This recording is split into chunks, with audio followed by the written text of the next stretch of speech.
outrageous. Any further supplementaries? Question number 4, Dr. Russel Norman. Order! Dr. Russel Norman. Thank you, Madam Speaker. My question is to the Minister for the Environment. Is he concerned that dirty dairying in New Zealand is now gaining international notoriety, as stated in Rural News on August 29th? And if so, does he agree with comments in Rural News on September 2nd that, quote, the recently outlined National Policy Statement for Freshwater Management demonstrates an abject failure in leadership? The Honourable Trevor Mallard. No. Supplementary question. Dr. Russel Norman. Thank you, Madam Speaker. Has the Minister read the Environment Waikato report out yesterday, which says that water quality has deteriorated over the last decade, the years of this government, and now more than 75% of waterways tested are unsafe even for stock to drink from? And how can a rapidly worsening water quality in the Waikato be anything other than an abject failure of leadership? Madam Speaker. The Honourable Trevor Mallard. Only the summary. The supplementary question. Dr. Russel Norman. Thank you, Madam Speaker. Has he read the Tourism Industry Election Manifesto, also issued yesterday, which lists improving New Zealand's environmental performance as one of the 6 government priorities if we are to protect $8.3 billion of tourist income? And does the Minister believe that the 70% of Waikato rivers which are unsafe for humans to swim in due to faecal contamination are actually 100% pure, and tourists are going to flock to swim amongst the cow faeces and urine?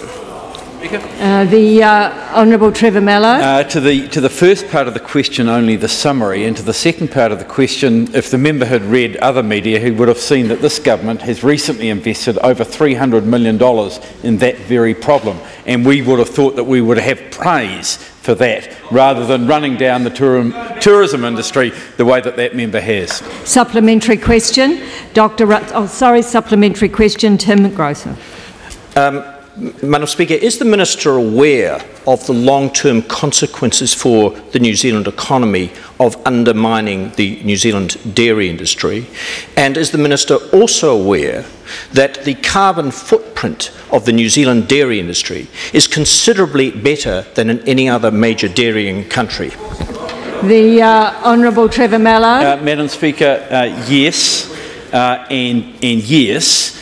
But I might also say that some of the people who run the risk of undermining the dairy industry are a very, very small group of farmers, especially Cray Farms, one of our largest corporate dairy farmers, now with 4 separate convictions for appalling environmental practice.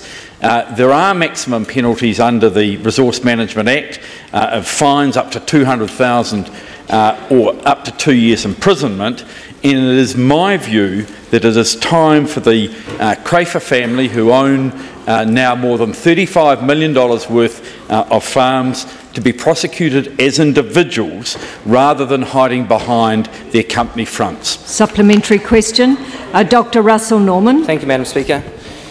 Is he concerned that the perception in the rural media is that, quote, Fonterra must be sitting smugly on the back of its lobbying against the government's threatened hard line for the dairy sector, unquote, as reported in Rural News?